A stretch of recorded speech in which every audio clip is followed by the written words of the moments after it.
interrupt regular programming to bring you a message from Her Majesty's government. Please stand by and await further information. This is not a drill. They have arrived.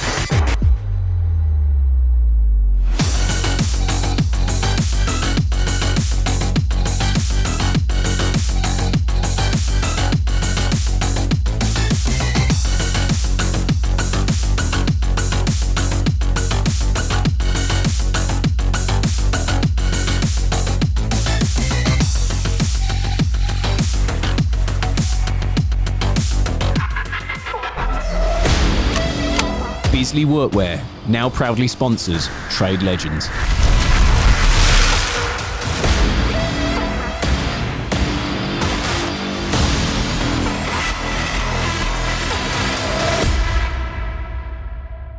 You going to start, yeah? Yeah, welcome back to Trade Legends. We've got a very special guest for you today. If you're in the plumbing and heating industry, you're definitely going to know who it is. If you're in London, even more so. It's Charlie Mullins, should we say ex-Pimlico Plumbers? Yeah, don't forget the OBE. Charlie Mullins OBE. So, Charlie, thanks a lot for coming on. We're honoured to have you on. Obviously, we're a new podcast just starting out, so it means a lot to us that you've agreed to do it. I think what we wanted to do for everyone who's watching, basically get your story from the start, where you started as an apprentice, and then as you go through, we'll chip in and ask you questions of it. But I think people are going to want to hear your story. Yeah, I agree. I mean, from a business perspective, and obviously, growing a business, I've got my own business here. So I think from that side, and also from the plumbing side as well, because that's how it all started. So yeah, over to you then, Charlie, if you... Okay, well, first of all, I want to say thanks for having us on here. And, it's I'm now sort of ex-Pimlico Plumbers, as you said. So I'm the founder of Pimlico Plumbers. His name's Charlie Mullins, and started off as an apprentice back a long time ago now when I was 15 into the plumbing industry. And I have to be honest, it's been an amazing journey, and couldn't have got any better. But to try and shortcut the last 40, 50 years in the industry, maybe 50 years it is now or over that. I originally started helping a local plumber in North London area when I was the age of about 9 or 10. I used to bunk off school and help this chap called Bill Ellis, who had a motorbike and a great car and house and, jewellery and just seemed to have everything, and money. And, he said to me then, if you get an apprenticeship in plumbing, you'll never be out of work and earn loads of money. And he was totally right. And that's still the case today, that, I can happily say that to any apprentice today, that you will never be out of work and earn loads of money if you get it right.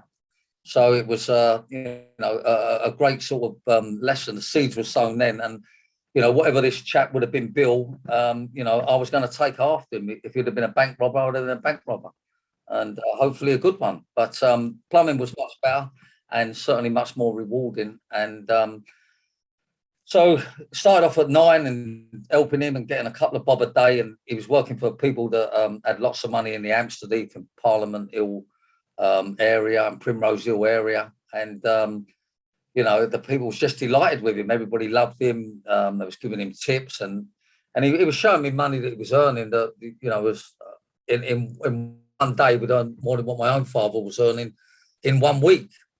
He was working in a factory, and I just thought it was an amazing sort of opportunity. And, I have to be honest, I think I was drawn into it for the fact that well he had done, and I could do so well out of it. Obviously, I must have had an hand to wanting to be a plumber or wanting to sort of, get my hands dirty. I was never that academic, and, left school at 15 and always say that, I wish I would have left earlier, maybe at 14.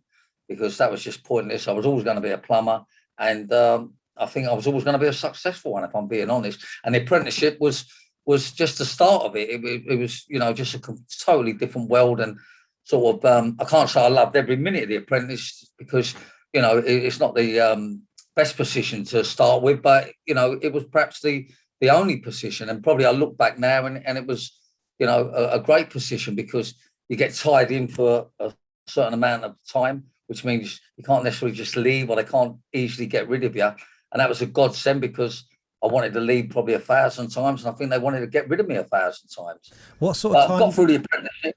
What sort of year are we talking here where you started your apprenticeship? So I'm 69 now, so if I started at 15, how long ago is that? I'm no good at sums.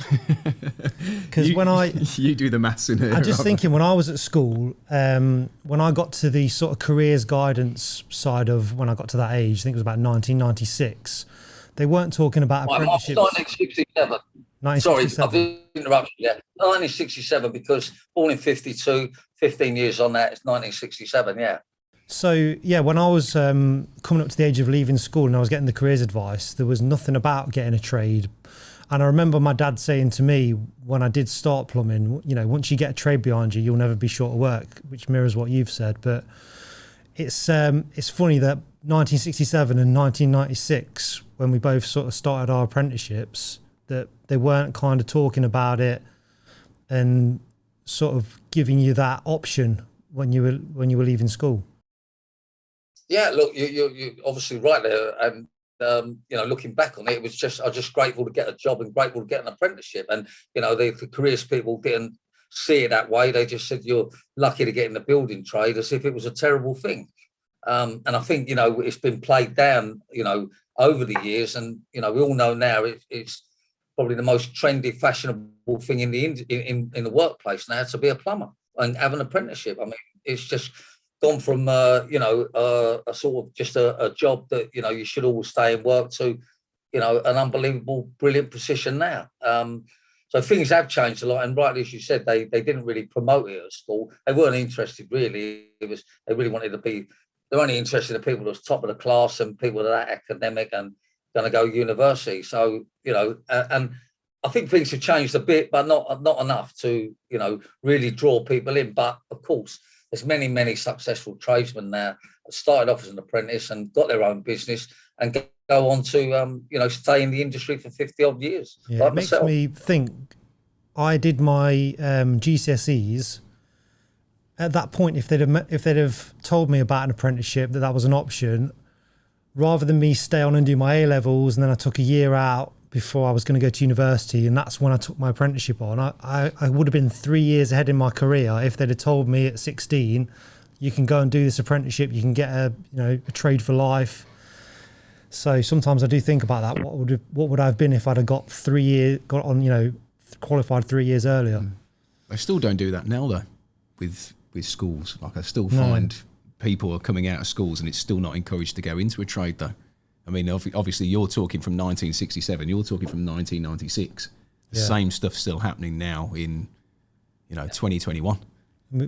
We'll get on to what you do now for apprentices, obviously, with Pimlico, but just carry on the story of them from when you started your apprenticeship.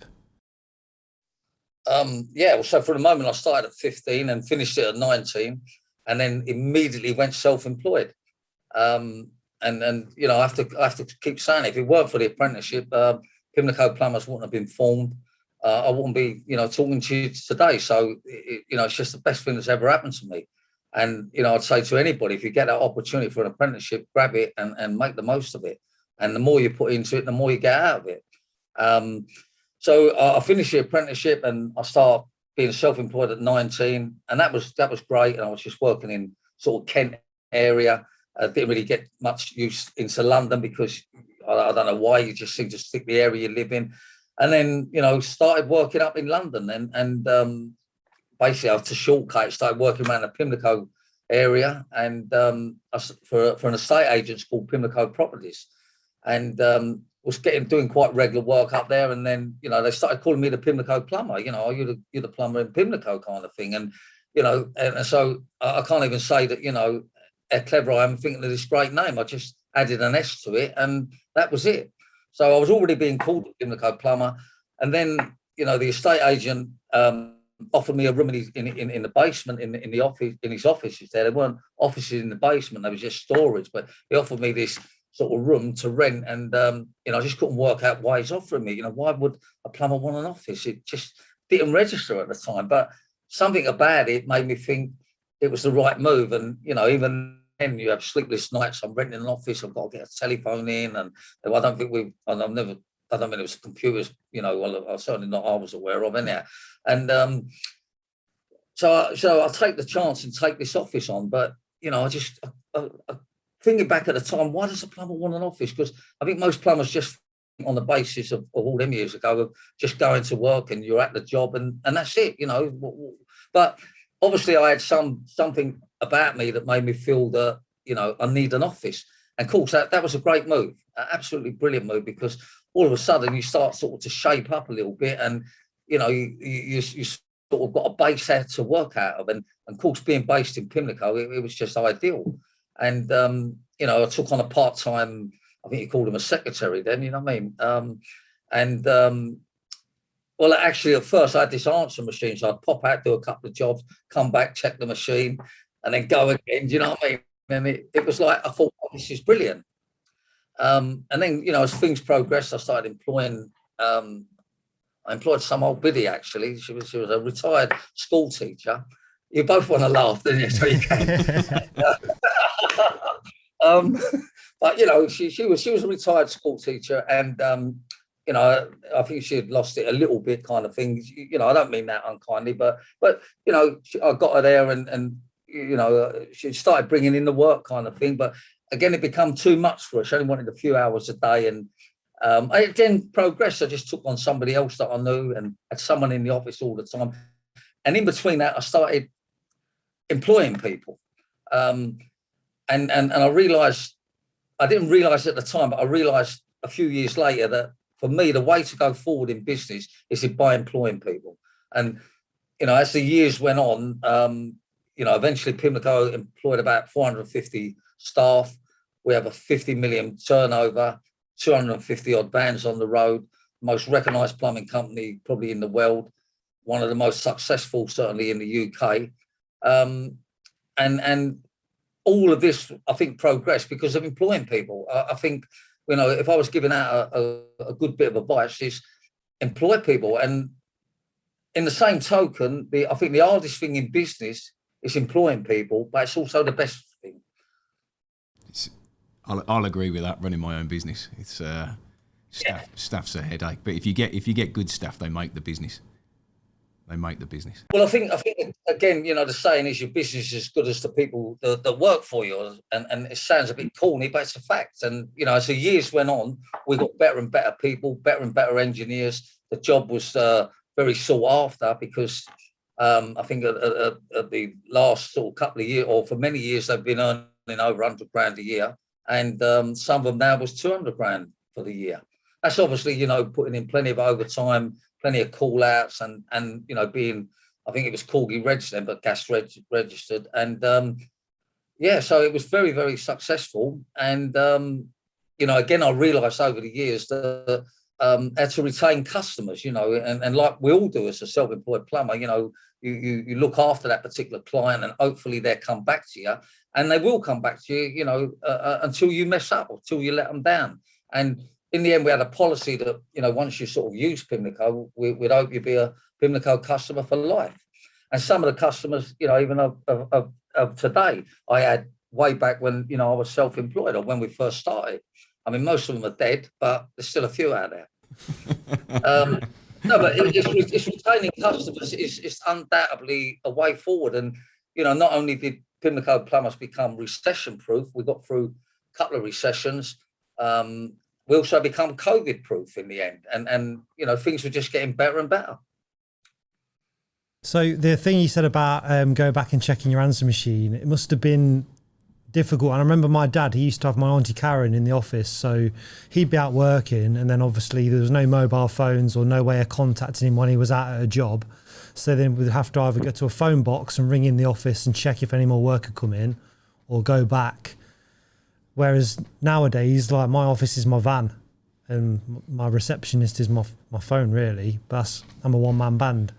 But I remember when I came to your place and we did the tour, which was awesome, by the way. I remember you saying at the time, the thing that took you to the next level was that moment you realised that employing someone to do the things that you were necessarily not as good at, like maybe the paperwork side, the account side, so you could concentrate on what you were good at, which was the plumbing, is what helped you to grow the business into what it's become? Yeah, look, undoubtedly. I mean, you start off with thinking that you can do everything yourself. I was doing the jobs, I was estimating them, I was doing the wages, I was doing the recruitment, I was answering the phone, all on a small scale. And then, once you realise that, there's other good people out there, and you learn to delegate and trust people to, and then I realised, somebody coming in doing the phones and answering the phones was better than me, and somebody doing the wages was better than me, and somebody doing the recruitment was better than me, because there's people out there that don't necessarily want to necessarily be the leader of anything. They're happy to work for somebody, and especially if it's a successful company. And I realized then that by getting these people in, it's definitely the way forward. But many mistakes on the way. I mean, the roads have been, bumpy, plenty of sleepless nights, plenty of going short of money. But the end result is, I think, if you get it right, then, there's no business like your own business. And what do you think, going from being an apprentice plumber to working for an estate agent, which is very similar to what I do, but, 20 years down the line of my career, I'm still doing the same thing I was pretty much when I first started. What do you think you had that made you create this, massive business and employ all these people? Is this, with you always, obviously your mentor, the plumber you started out with, he was your inspiration, but you must have something else about you that's made you driven to sort of get to where you are today. Yeah, well, I mean, you're right there, Pete. I mean, undoubtedly you've got to have drive and ambition, and you've got to take risks. All the things that we sort of know about, but we sort of ignore them. And let's not kid anyone. One ingredient that we forget is hard work, and it's sort of believing in yourself that you can make a success of it. But I couldn't make it successful without employing people. And once I learned that you've got to have people on board like yourself, but you're working for yourself, just yourself, and I don't believe you're employing people, and you're probably carrying on doing that until you want to make the change. I'm not saying you have to make the change, but if you want to grow a company, you must employ people. But I think you said what makes you different. I'm not sure exactly that I am different, but I've definitely still got a lot of drive, always had a lot of ambition, and always wanted to be successful. And I think that comes from my childhood. We come from a poor family. Money was very, very short, like many other people. And then moved on to a council estate, and all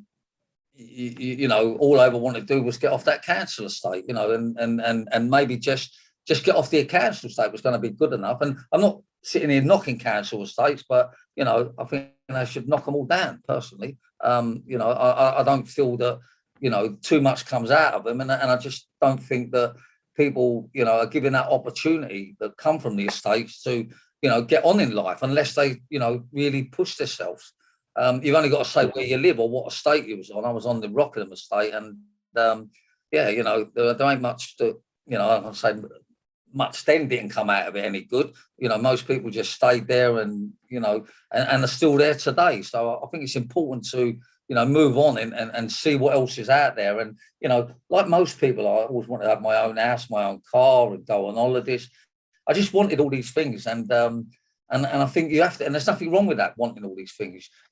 Often now that people are driven by, some, like a footballer who's got a racing car, whatever he's got, and he's got a lovely holiday home, and he's got lovely clothes, and I don't think there's nothing wrong with that. And I think that's what I took from this plumber, that he had all these nice things in life, and I wanted them, and I really don't think there's anything wrong with that at all. I think if that's what's going to drive you on, I know it's not all about money, but as life goes on, as Michael Caine says, he's been rich and he's been poor, and he knows which one he prefers.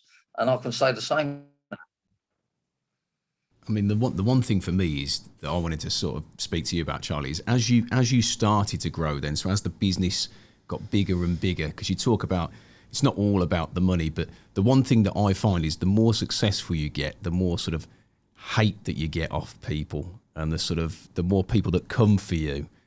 I mean, obviously now you're a recognised face and people know who you are. I mean, did that come with the territory then as you did start to grow? You know, people were coming for your business, all that sort of stuff. Like, did that come to you at one point? Because obviously for me, I think the one thing that holds a lot of people back when they want to grow is they think or they worry about what other people think. And there's a culture now in the UK where we bash wealth generators. We like, oh, you know, the Corbyn sort of side of things. I hate to go into politics, but that sort of side of things where it's like wealth is a dirty word. But what you've just said to me there, you've come from a council estate and you've exceeded what was expected of you. So, you know, from my perspective, it's, you know, listening to what you say there, I think a lot of people, maybe Pete in his head is telling himself, you know, that like the difference between both of you is like maybe like, oh, actually, can I do these things? When actually he can, whereas you've just gone, I'm going to try. So maybe that's... Yeah. Well, as you said it, you're so right. Unfortunately, you know, we're a nation of knocking successful people. And, you know, there's been plenty of casualties on the way. There's been plenty of problems. You know, I actually believe that any successful person, you're going to have casualties on the way. And it may be your health, it may be finances, it may be marriage, it may be losing family, losing friends. And, you know, a certain amount of people totally dislike you. But on saying that, you know, I think it's the minority of that side of it. And, you know, majority of people are fine with it. 90% are fine, but you've got 10% of arseholes that, you know, hate it if you've got a good car or hate it if you're doing well. But, you know, that's their problem now, isn't it? Don't get me wrong, I've had some shit off them, you know what I mean? And you still get it today, you know what I mean? The Twitter mob. You know? Well, yeah, you know, the keyboard warriors and, but, and, you know, I'm not going to spend my time with them because they're just arseholes, you know what I mean? But in the same token, there's many, many decent people out there that want to see you get on. And I think by having podcasts like this and programs on the telly of, you know, creating entrepreneurs and showing success, I think it's helping. It's going a long way now because, you know yourself, everybody wants to be an entrepreneur. And I think it's great. The problem you have is that, you know, I think the word entrepreneur is used too lightly. I mean, you know, when I used to go around doing a few talks and that business things, you talk to a couple of chaps there and, you know, and they say, look, I'm an entrepreneur. I say, what do you do? And like they've sold a plate of cheese sandwiches. You know what I mean? So I don't think it's a word we should use so lightly, but, you know, I respect and admire anybody that goes to work, whether you're a road sweeper or a bank manager, just to be in the workplace, be part of society, contribute something to it. And I wish them people all the luck in the world. I was going to say, obviously, do you think that's probably why you, in a way, obviously, you talk about people and hiring the right people, but do you feel like because you've come from that background and you haven't really grown up with a lot and you wanted to get off that estate, do you feel that, like, you know, because obviously when I talk to my staff, I like to have a certain cultural connection inside the office here. Do you think that's enabled you to have that, and that's probably why you've been a decent manager and that's why the business has grown? Do you think that's something that's... Undoubtedly, because, you know, you understand, you've done it, you've come through it. And, you know, certainly I think it's important to be drinking from the same teapot as your workforce. And undoubtedly, you know, that's what I was doing, undoubtedly on that. And I think that went a long way, a very long way with people because, you know, they couldn't really sort of, you know, as if to say you've been, you know, born into money or you've been given an helping hand. And yeah, of course it goes a long way, undoubtedly on that. And I think people respect that. And again, with the right team, they help you grow. And I'm going to add a bit in here that I probably left out. It's, you know yourself, you're employing people. It's so important how well you can look after these people. And, you know, I've had a few people, you know, that I'm the worst or what's the worst boss in the world. But I had guys that have been with me 30 years, 20 years, 10 years, you know, loads of years with us. And they're still there today. And you know, if you're a bad boss, they're not going to stay. So I think that we run a good company. We had plenty of incentives for people. As you've seen, people, we had a gym there. We had a canteen. That didn't sound good, didn't it? Canteen. And there was it's a teeth. They're new. I still wear them. Pete, you had Pete at the gym. You had Pete at the gym. When I went in, I had to go in the gym. It's honestly, it's awesome. Oh no! Well, he was. I mean, he loved the gym, didn't you? That whole tour. I'll be honest with you. That whole tour, it kind of blew me away because I knew who you were. I'd never met you, but I knew who you were. It was like celebrity plumber. I think I can remember the first time I would have either seen you on the news, or were you ever on the Big Breakfast? Did you go on the Big Breakfast at one point? I used to watch that before school. I think I remember you being on there, like plumber to the stars. But I was surprised how actually down to earth, normal bloke you were when I actually met you. And I didn't stop laughing the whole time we did the tour. You were telling jokes. We were just having a great time. And it seemed such a nice place to work because, like you say, you've got the gym there. There's a canteen. Everyone was friendly. And the other thing I wanted to talk to you about was, like, you're really big on branding because of the vans. I mean, we saw loads to do with the vans. I'll let you explain it. But also the uniform. It's so well known, the brand. Just explain for the people watching the importance of that for growing the company as well. Yeah, well, look, as the company started getting known, and you know, it was quite a colourful company. You know, the vans were all sign written, which I believe every tradesman, you know, should have a sign written van. I just think it should be, you know, compulsory kind of thing. I just think it's wrong that tradesmen drive around in unsigned written vans because, first of all, it's the cheapest way of advertising. It's a great way of advertising also. I mean, if I'm being honest, our vans were our best advertising tool we had. You know, going around London, people are seeing them, and you know, of course, it attracts work. It also, I think, it gives you some form of credibility that you know, you're a proper outfit. You're prepared to show where your office is and your phone numbers and what you do, kind of thing. And then, you know, again, this is me. I just think all tradesmen should be wearing uniform. I think if you're going in people's houses, you need to be respectful, and I think they need to feel comfortable with you. And I think a sign written van and a nice uniform on, and knowing that you've got an office space or that you're actually, you know, up and running, not just sort of make believe. And that all started to build a brand. And you know, I took on a guy which become my marketing manager, and it was with me, I think, about 40 years. And he said to me at the time, it's a real simple. He said, you need recognition. Without recognition, he said, it's pointless. You need recognition. And he said, it doesn't matter how you get the recognition, whether it be on a newspaper or a telly or a billboard or a business card or uniform band. There's a million ways of getting recognition. He said, but you need recognition. And if you happen to be getting recognition for the right reason, you know, you're a plumber, you're good, this is what you do, then I think it's you can't fail situation. I mean, and then, you know, I try and explain to people, you know, there's a reason why Marks and Spencers are on the high street, you know, and not in a back street, you know, because they need to be seen. They need people to know about them. So I want to say you could be the best plumber in the world, working in a little back street garage, and nobody knows about you. So it's important to get recognition. I remember you saying previously about another way that you made Pimlico what it is, were your sort of, would you call them ethics, where it's like plumbers can be known for being late or not finishing a job, or, you know, you see all these rogue trader programs ripping people off. Your tactic in business was to do the opposite of the bad and try and be on time, smartly dressed, finish the job, and by that you gain the trust. And then once you gain trust with a customer, then it's word of mouth because they recommend you to their friends and their family. And just by doing the basics right, you are getting work in without even having to advertise. It's sort of doing it for you. You are right there, Peter. And you know, many guys watching this know this. They know that, you know, we all know really what pleases a customer. And what I'd done at the time, I don't think we'd done anything clever, but I just come up with a list of bad things that are in the industry, and I just done the opposite. You know, so plumbers turn up late, so we turn up on time. Plumbers with his arse hanging out, his trousers, so we have smart guys. You know, rusty old van, we have nice new vans. Not transparent, we're not cleaning up after the job, so we clean up. Not finishing the job, you know, going off somewhere else. And so they're all pretty common sense things. And I think by coming up with a list of stuff that customers are unhappy about, just do the opposite. And if you think about it, I don't think we're doing anything clever. We're just doing it the right way. And there's no better way than the right way. The other thing that I think is important is, you know, to give what I would call value for money. Everybody says Pimlico, not everyone, a lot of people say Pimlico are dear, but you guys, or Peter, you certainly know that, you know, in plumbing, cheapest is the dearest. we may get there quicker, we may get the job done in a quicker time, and they've got a guarantee and someone to come back to.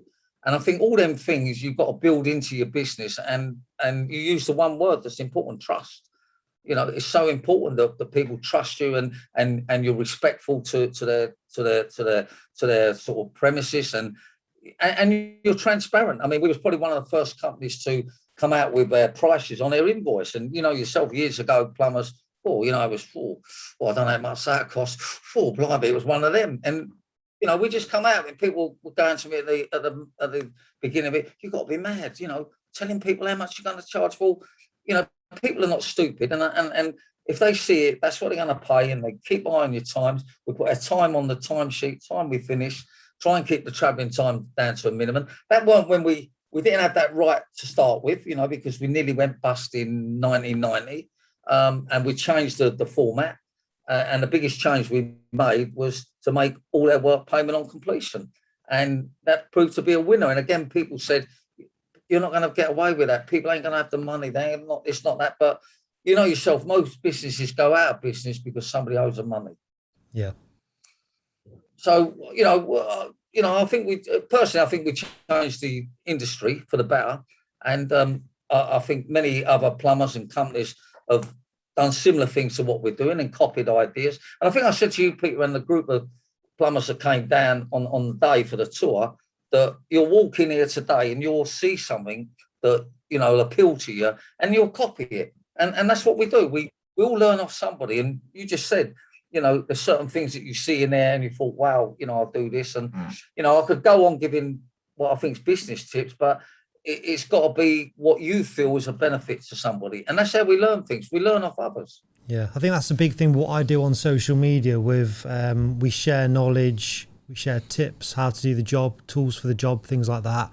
And people are starting to share business tips, like especially with the branding these days. People have got branded workwear, branded like accessories, and it's the younger guys are seeing that and they're doing it. And things that I'm doing now towards the middle of my career, these guys are seeing and they're learning at the start of their career, so they can only benefit from it in the long run.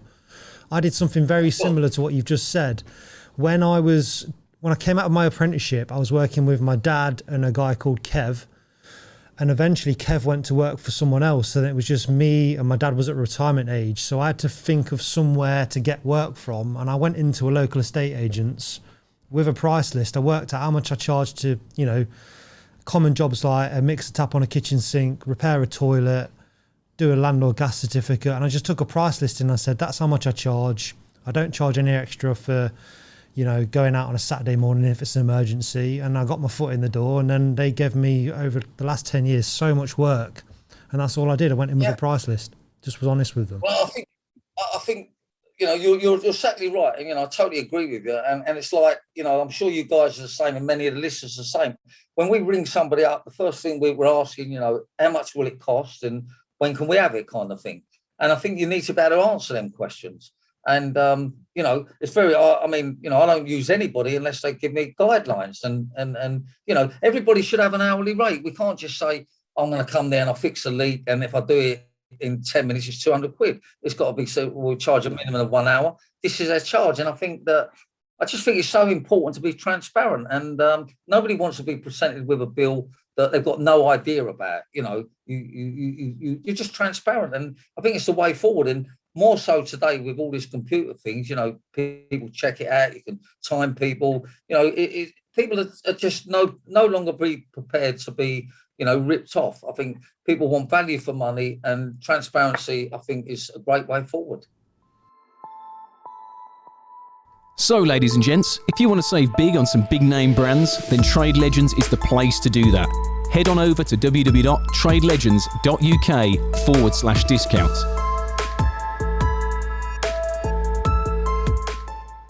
I mean, the one question I want to go back to is, so you're 1990, the business is it close to going bust? Is that a good description, or?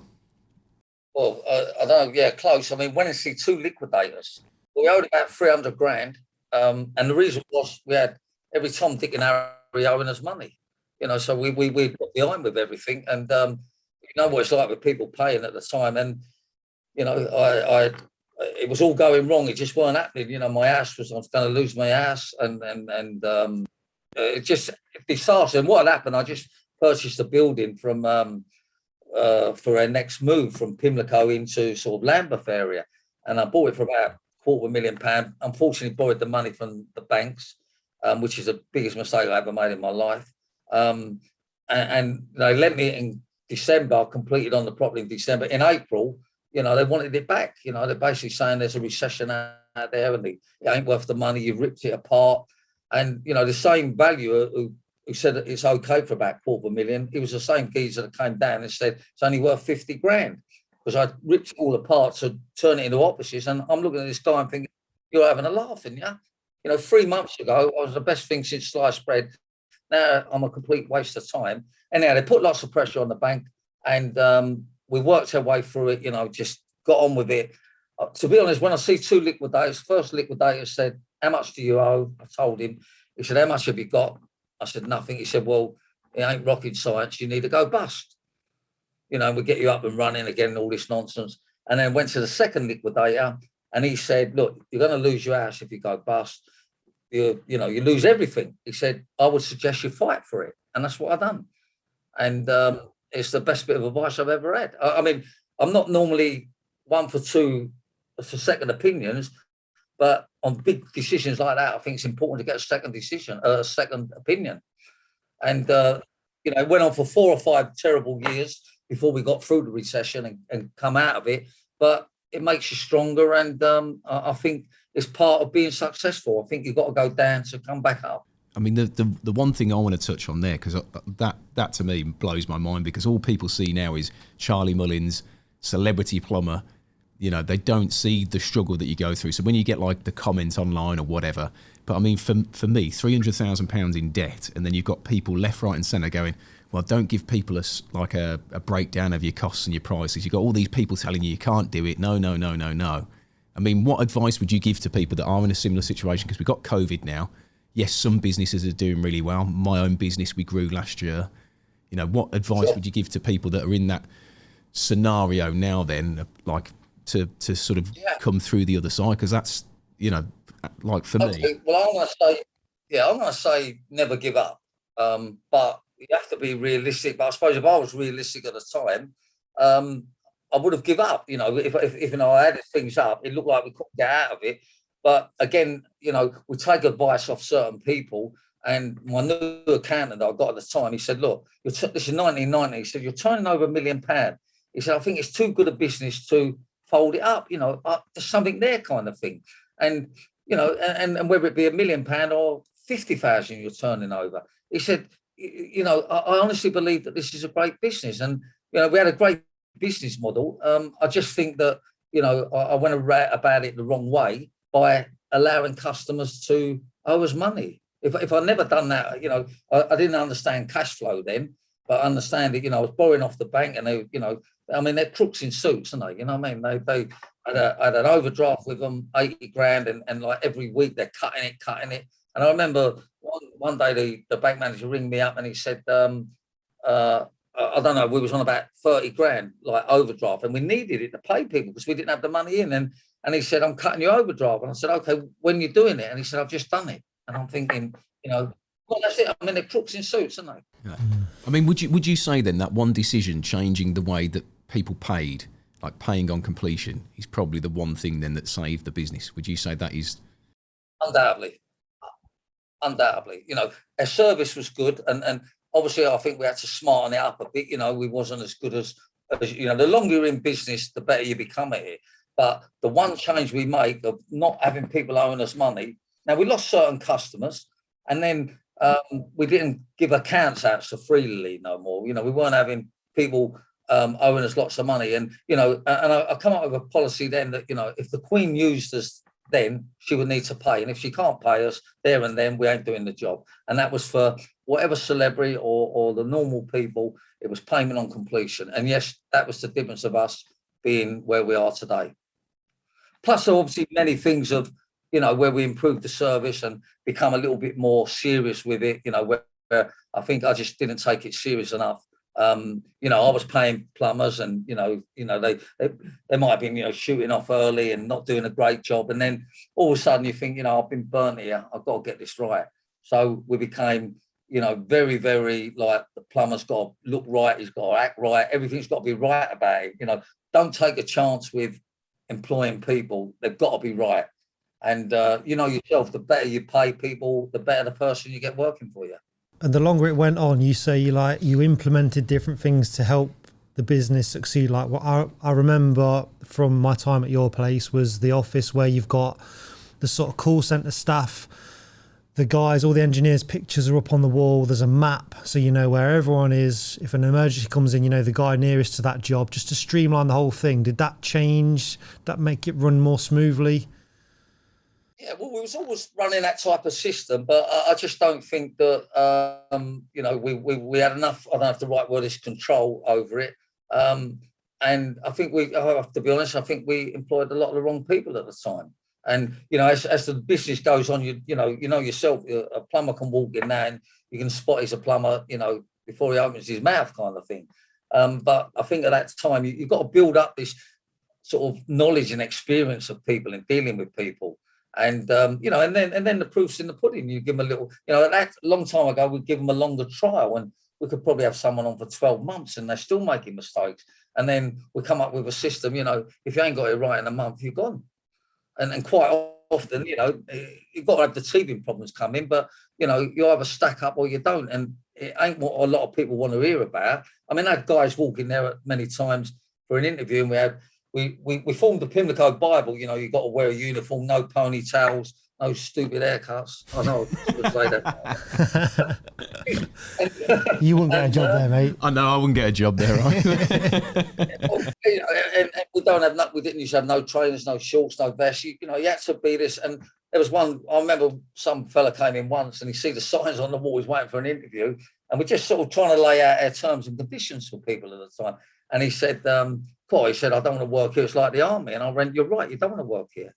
If people are not happy to go with your terms and conditions. And then I also learned in business that it's important to, if you're running the show and it's your business, it's important to, have your terms and conditions, your rules and regulations. And if people don't like it, then that's fine. Go somewhere else. And once you've got that in place, so people come on the basis, I can't wear trainers, and I might say about a ponytail now, but we're talking about 40 years ago, and we didn't have, we still had no earrings, for the guys and all that. And it's not about whether I think it's right or wrong, or whether I believe in it or don't believe in it. I just think when you turn up in somebody's premises, they need to feel comfortable. And I mean, we didn't have people with facial tattoos and tattoos on their hands. I just think that it wasn't what was expected at the time. And now people are saying to me, well, you're old fashioned and this, that, and the other, but I would still run the company like we've run it for 41 years, and it would be more successful now than ever, because, I think we've learned so much in business, and people, I think, respect being in a good job these days. Yeah.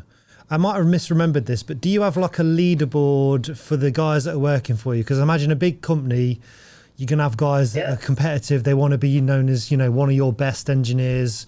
Yeah, look, we made it very competitive. Basically, what we used to do, the better the plumber or engineer, the better the newer the van, and the better the number plate. We had all plumbing-related number plates. So if you see someone driving around in shower or bog one or drain or water or call out, they're a top engineer.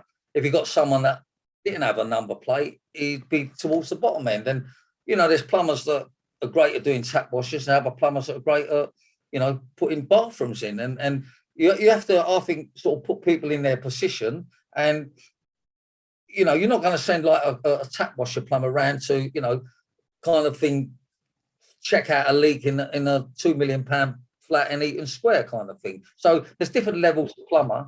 And I think it's important that you know that. And I think when you work with these guys, you quickly know who can do what. There's no point in putting a square peg in a round hole. What reg would you have, Pete? Bog 2 or something like that? No, I think, what do I do? Bender. Bend a lot of copper, so I'd be Bender. Lots of the engineers, they really, the newer the van, the air conditioning at the time, I mean, in the end, everything was a new van. But then we'd take out an engineer from an old van and pass it down to a lower engineer. So it was like, you know, in the league, people wanted a better van. They wanted more work and, you know, they wanted a better area. So I have to say it, we'd send the plumbers that weren't so good out, sort of let them do all the travelling. And the good plumber, we keep him in local area, Kensington, Chelsea, where, you know, he's going to be more in demand. We don't want him the other side of London. Great way of doing things, because it gives them an incentive to work to their best ability, so they don't get complacent and they've got something to aim for and a bit of prestige, thinking, yeah, I'm one of the top dogs at Pimlico. And then the other thing I wanted to ask you, is it I can't remember if I remembered this correctly, but if someone works for you and then they leave, they can't come back? That's correct, yeah.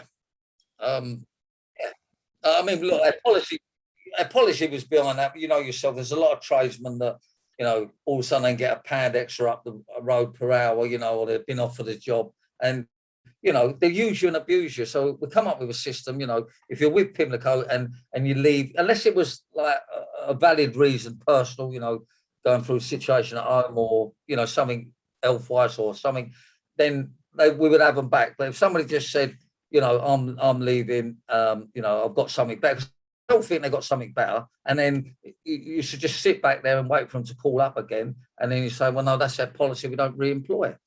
Now, you can arguably say, is it right or wrong, is it good or bad, but it worked for Pimlico. And I often say this to a lot of people, it's all very well me saying what's worked for us. I'm not going to say it worked for everybody, but you've got to make that decision. You've got to decide whether you want to re-employ people. And, you know, so look, you know yourself, sometimes people come back and they're better, but I would say if 10 people came back, maybe 2 of them would be better. The other 8 would still be, you know, callbacks and, you know, not turning up and late and scruffy and, you know, got a million problems. That's the way it worked for Pimlico.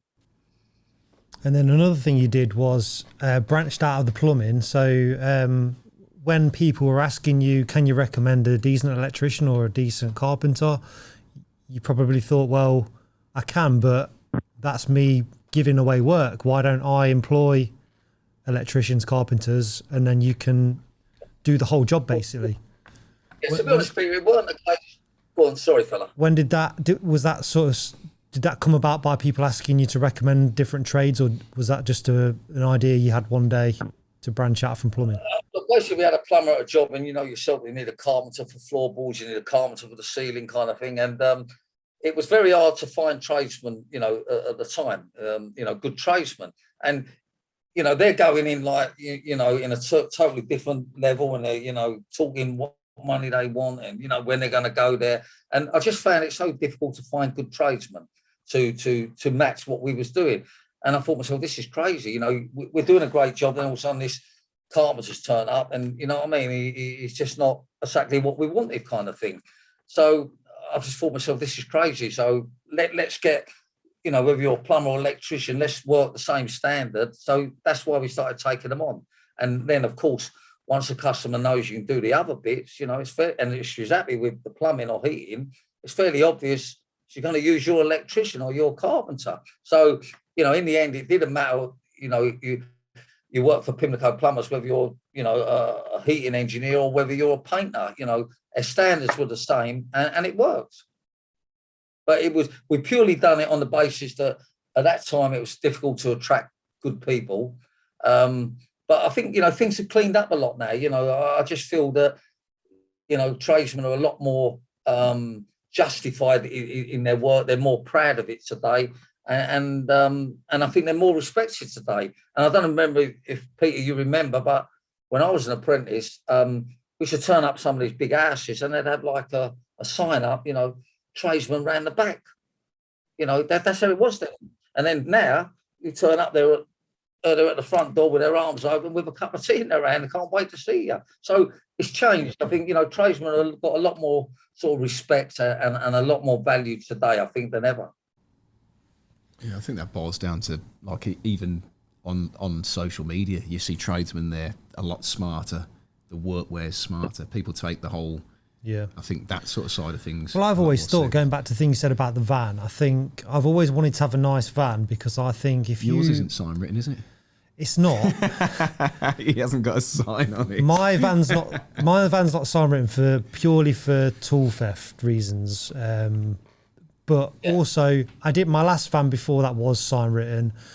I always say I've got work coming out my ears. I don't need any more work, and I'm not at that point in my career where I'm ambitious like you, where I want to grow it. I'm just at the minute I'm happy being a busy plumber, known as a good plumber in my area. So that's why my van's not sign written. But I do think if you've got a nice van, when you pull onto the customer's drive, they kind of know they're going to get a nice job if you're well presented, if your van's nice, if you're clean, tidy. So have you got any more? I wanted to ask you about, my main question was going to be to you, if you had to do it all again, starting tomorrow, if you were 15, starting your apprenticeship tomorrow, do you think... Just before he answers, yeah, my answer to this question that you would say would have been no, but I'll let Pete ask you the question and see what you'll say now. 2021, Charlie Mullins, 15 years old. Do you think you could recreate what you've done nowadays?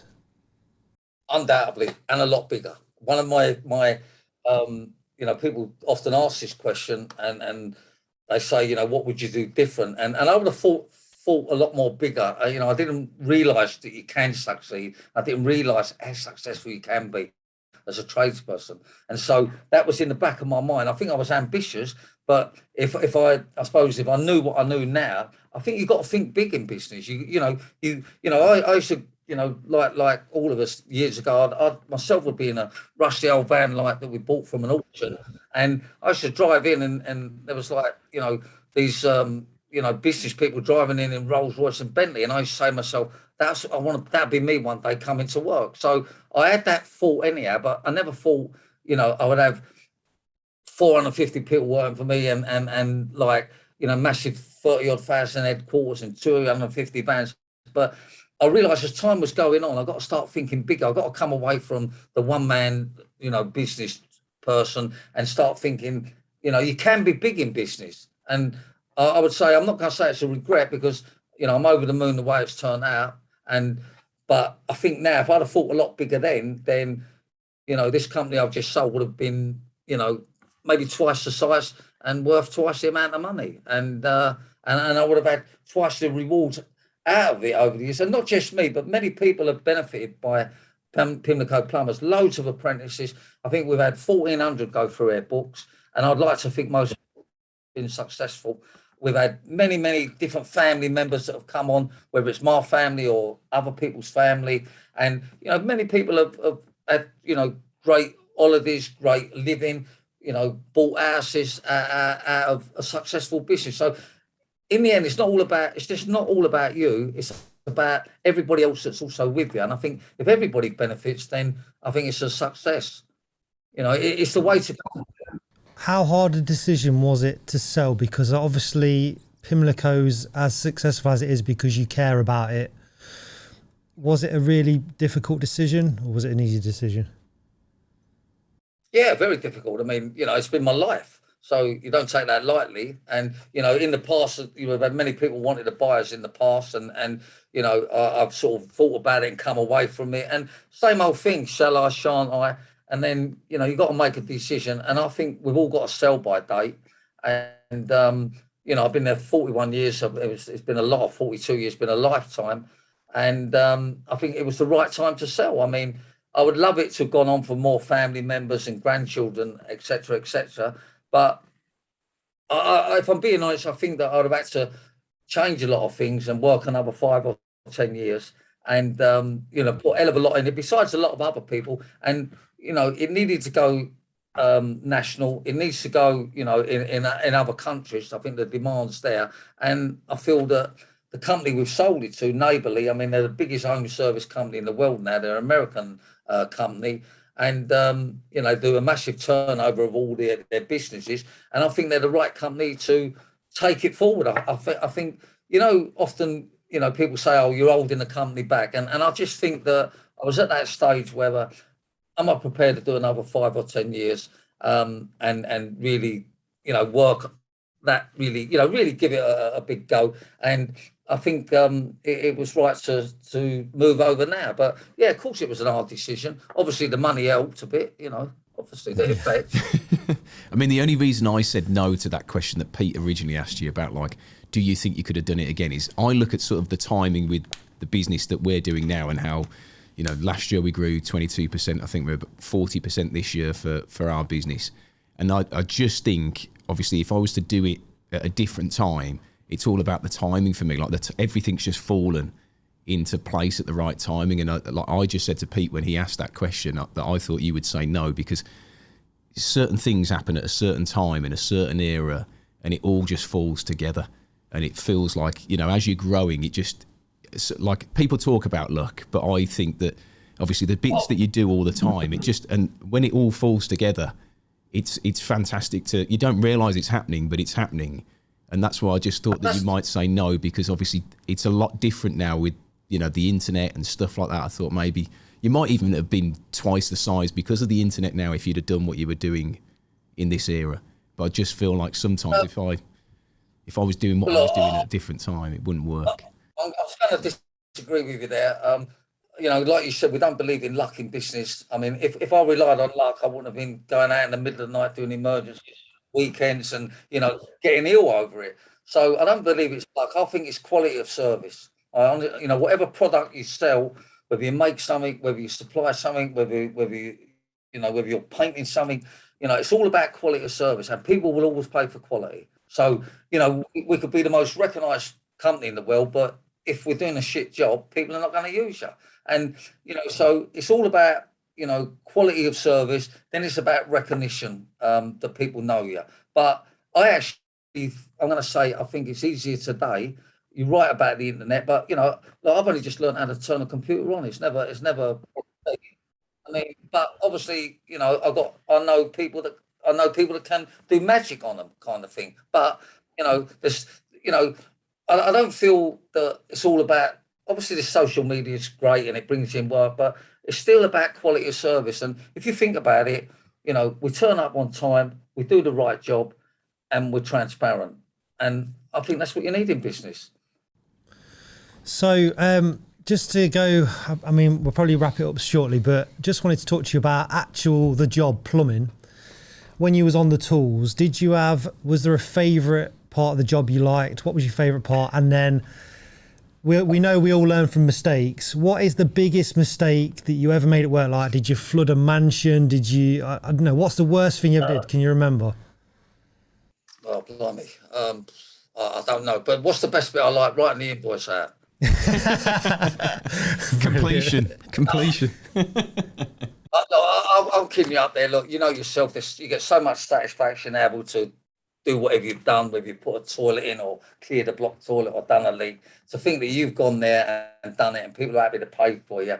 So what's the best bit? I just love the fact that I think that customers thank you. You've done this job and they think you're marvellous, and they go, I can't believe it. You know, you turn up on time, you've done this job, and I've had this problem with the toilet for X amount. I just think the satisfaction of making someone else appreciate your value, and that, I think that's the best part of the job. We have got a lot of job satisfaction because a lot of the time as a plumber, you're there reactive as an emergency. They've got water through the ceiling, they've got no heating, and you turn up and you sort of fix it, you save the day. And also, if you've done something like a nice bathroom or some nice pipe work, you can stand back and admire it and say, yeah, I did that. So there is a lot of job satisfaction. Yeah. Look, you know yourself, it goes from day to day and different people. And, you know, I've gone on many times when, you know yourself, the water's gone through like, you know, 4 or 5 flights of a building, and ceilings are down and their furniture's damaged, and you sort of get there and you stop that immediately. You know what I mean? You stop the water, like, you know, pouring out, and you know, you found that leak kind of thing, or you know the tank's burst kind of thing, and you manage to sort of stop it. And, you know, sometimes you used to go to these emergencies and it's been going on for like days. You know what I mean? And I just think the satisfaction that you've got that knowledge and ability to be able to please people on doing the job. And, you know, I always found the best way that I noticed an happy customer was, you know, they would pay you at the end kind of thing. And, you know, when I first started off, you know, when you first just come out of the apprenticeship thing, and you know, you look a bit younger then, and people don't think you've got the experience and that. And I used to say to customers, look, if I don't do the job, then don't pay me. And I said I've never not been paid. So I still use that as a bit of a guarantee to people. And then yourself, you can't necessarily, because you're young at the trade, it doesn't mean that you haven't got the knowledge or the drive, or yourself, Peter, that if you're at a job and there's a problem, you ain't leaving till it's solved. And if you've got to call someone else in because it's not your expertise side of things, then that's what you do. But the most important thing is to get the job done. And, happy job, happy customer, or completed job, happy customer. What was the worst thing then? Yeah, what was the? Can you remember what the worst thing that happened? Because I always find people these days on social media, they like to show you their successes. They like to show you when things are going great. They like to, everything's amazing. Yeah. Not many people show when they go wrong. Like one of my most popular videos is me cutting through a live water main and getting absolutely soaked. So can you remember a particularly bad thing that happened? Yeah, remember it as if it was yesterday. We was doing block drains and I had the company and I was still going out doing a bit. And I've come out of the office, we've got this block drain, we've got some guy, a couple of plumbers, they're trying to do it. And it was in a Chinese restaurant in, where was it?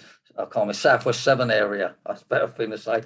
And the place was flooded and, what do you call them? All the chefs and whatever they are in there, I say anyhow, they're walking about in all this muck all over the floor, fucking with their feet in the saucepans, right? Like them a lot. I'm not kidding you. So I'm not telling you the name of the restaurant. And Emery Soul, the guys that was working with me couldn't do it. So I jumped down the manhole, right, and it fucking full up to here, you know what I mean? And I jumped down there and I think I took a cut of my clothes. I don't even want to fucking tell you about it now, but anyway, jumped down there and what's it called? The rat's tail or something, a rat thing down there, and you pull out that plug. Because I was rodding and plugged it, but the guys there didn't know about this thing you pull out. And so I've jumped down there and had to go under the water to get this thing. Oh. And, yeah, exactly. That's it. I mean, yeah, well, it is what it is, isn't it? You know what I mean? And, but, now I've I'm not retired, as you know, I've gone into other things and doing some music business now. I have a great singer called who's got a record coming out in January called Biker Boy. But, it doesn't look like I've got to clean any more block toilets. That's good. So you've still got that motivation to keep looking for new projects and you still want to, you're not relaxing by a pool all day, you're still grafting. Look, I do relax here and there at a pool in Spain. But look, I think when you've been successful, I think it's good that you want to put something back. And, like this program today, I know it'd be of value to people. They've got some people to be going, he's a mug and all that. But, what bit of 145 mil for a plumbing company is muggy? But I think it's important that you can just pass on your knowledge. And, I'm not saying that, this is what everyone's got to do, but it's just proof to show that the more you put into something, the more you get out of it. And luck don't come into it. It's sort of hard work, isn't it? It's hard work and there's taking risks and there's sleepless nights and, worrying, are you going to have work next week? Ain't you going to have work? But the end result is, I think the longer you do it, the better you become. And the more you put into it, the more you get out of it. And it's sort of a question that you've sort of said, what would you do tomorrow?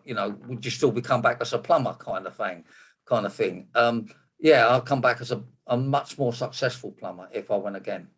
So the moral of this podcast really is then, if you're an apprentice and you're watching this now, use this as inspiration, because if Charlie thinks he could do it again starting tomorrow and make it even bigger, what's stopping the apprentice who's sat watching this now from doing something very similar and being the next Charlie Mullins? Even anybody that's sat at home thinking I'm 29, I'm too old to do, or I'm 39. You're never too old to start. And what a success story. You leave school at 15 and then you sell your business for 145 mil.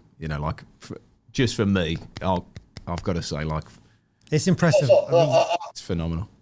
I couldn't write this down that it was going to turn out like this. If I'm being honest, and probably like yourselves, all I ever wanted to be was a plumber. And I've been, I think, even happy today's plumber, going in, dealing with nice people, earning good money, you know, and fixing the job, and it's a great, and not everybody's got to be at the top of the ladder, you know. It doesn't matter where you are on the ladder, as long as you're on the ladder.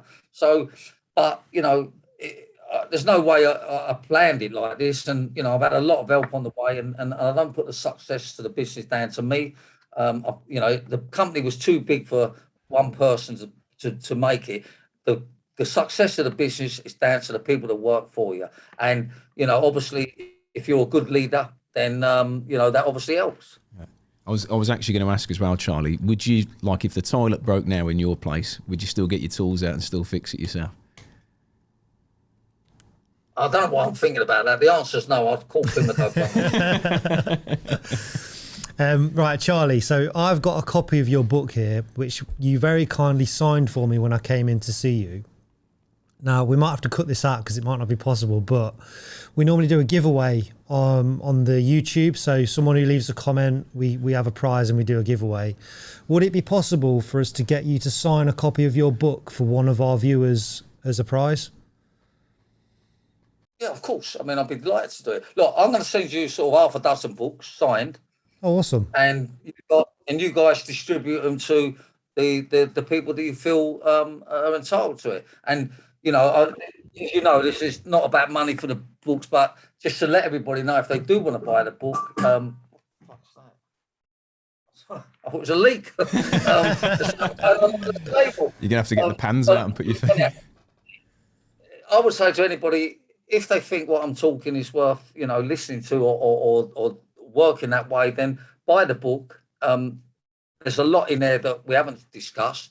And I think it's helpful. I mean, not only is a business sort of tips, it's an autobiography, but there's bits in there that have gone on over the years. And I think it can be helpful to so many people. And, you know, the other thing is all the money for the book goes to children, my children. But it's true. It's inspirational. You can read it and it can motivate you. And it might be that thing that gives you that, you know, to pushes you to take the next step, whether it's getting your first employee, getting your first premises and growing your business. This might be the thing that inspires you. Yeah, undoubtedly. You know, I believe, and I'm pretty much sure you guys are with me on this one. I think we're all good at something. And once you find what that is, then just go for it. You know, I really do. I mean, you know, I don't know nothing about anything else other than running a plumbing company. But, you know, that's what I stuck with. And you know, I believe I was pretty good at it. And I believe that everybody's good at something. It's just a matter of finding it and working on it. I always remember I watched a program on Channel 4. I was going to mention this when you spoke about the council estate, but it was this incredible program. I can never remember the name of it, but they took a group of people. So the idea behind it was you could get someone who lived on a council estate, and maybe they would never have the opportunity to do something like go skiing because they can't afford to go. They're just not given the opportunity. They might be the world's best skier, but they would never know because they never got the chance to go skiing. Yeah. And you just never know what people are until they try it. You know, you could be the world's greatest chess player. If you've never tried playing chess, I've tried and I'm not. But you know what I'm saying? People don't know until they try it or till they take that leap of faith or till they go for it what they're actually capable of. That amazing. Yeah, you're right. We've got to take chances and risks, but let's not kid anyone. Deep down, we know, you know, what we think we're good at or what we enjoy doing, and you know yourself that if you actually can get a job that you enjoy, then you know that's just an amazing feeling. I mean, how horrible must it be to go to work and you don't like plastering ceilings or you don't like, you know, doing what you're doing? It must be terrible. But to go and do something that you actually enjoy, you know, it shows, doesn't it? It shows because you're happy, customers happy. You know, you can't. You know, I mean, like yourself, Pete. I'm sure, like you can't wait to get to work each morning. Yeah. No, I don't. I do love my job. There's certain things about my job that stress me out. I do get stressed. Customers. I wear my heart on my sleeve, so I let a lot of things get on top of me, but I do love my job. I love standing back after I've done a job and thinking, yeah, I did that. I like, you know, like you said, pleasing customers, saving the day. I like that aspect of the job. So I do enjoy going to work. And what do they say? If you enjoy what you do, you'll never work a day in your life. It's true.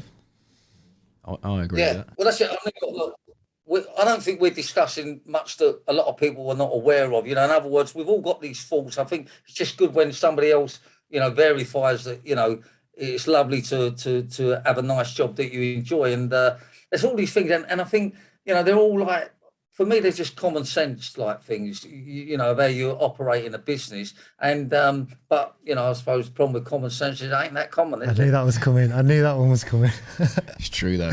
You knew that was it's coming. True. Yeah, love that one. But all these sayings, guys, come from somewhere, don't they? And probably the best saying I love is, "An hard day's work never killed anybody." Don't. And then there's the other one, a man who never made a mistake, never made, well, I won't say fuck all. Never made nothing. You're all right. They're all meaningful. They're all meaningful, and they come from years ago. And we all copy people. We all copy and add a little bit more to it, and that's how you got to go forward. Yeah. Like as you said, when you came down with all the guys, and a great bunch of guys you came down with, and I think you had a great day. Everybody felt that they got something out of the day, and I think that's important. You got to sort of go around places, and if you see someone's got a nice van, you think, I think I'll do that van. And yeah, of course we copy a bit of sign writing. We copy people. When people used to copy Pimlico Plumbers years ago, I'd be like, God, I hate this, and they can't do this, they can't do it. But now I'm proud of that when people copy it, because it means it's a good system. What's it? Imitation's a sincerest form of flattery. I agree with that as well. You take inspiration from where, loads of places, but I was inspired, and a lot of the lads I came with, they absolutely loved it, seeing how you operate your premises. It was just, it was a really good day. So before we finish, we normally do, I do a shit joke, basically. I know you've got some, do you want to tell us a joke, Charlie? Because I know you've got some belters. Is that putting you on the spot? I mean, what's your favourite joke? They can't be as bad as Pete's. I can't think of my favourite one, but you do one first. Go on, Pete, because you've had time to prepare. You didn't think of one, did you? I've not prepared a joke. Pete's joke. I've got one. Yeah. Got one, guys. Yeah, there ain't many plumbing jokes out there, is there? No. No, they're not. They do that silly one about the corgi dog and corgi res, all that nonsense. But not many plumbing jokes. So anyhow, this plumber, he's advertising in Yellow Pages, 24-hour plumber. All of a sudden he gets called out. Geezer calls him out and wants a pair of taps fitted. So he goes out, fits the taps, and all of a sudden he's doing the invoice, just leaving, and it's water like pissing through the ceiling. And all of a sudden the geezer, like the customer goes, "What's going on here?" He says, "Water's coming through the ceiling." He said, "How long have you been a plumber?" He said, 24 hours. Yeah, even I like that one too. That's a good one. Awesome, Charlie. Well, we really appreciate you doing this. It was great to talk to you. I think, I really enjoyed that listening to. Yeah. I mean, for me, from the business side, running a business myself, because Pete's from the trade side, that's why we decided to do the podcast. Is I love listening to that sort of thing, like especially somebody that's, open and honest, that, the shit hit the fan. It doesn't always go right. It's a big inspiration for me personally, but I'm sure for everybody else listening to it as well. So, well done on all your success, and, from your side, the trade sort of side and how that comes across. I think that's, for me, it's been really good listening to what you had to say. Yeah.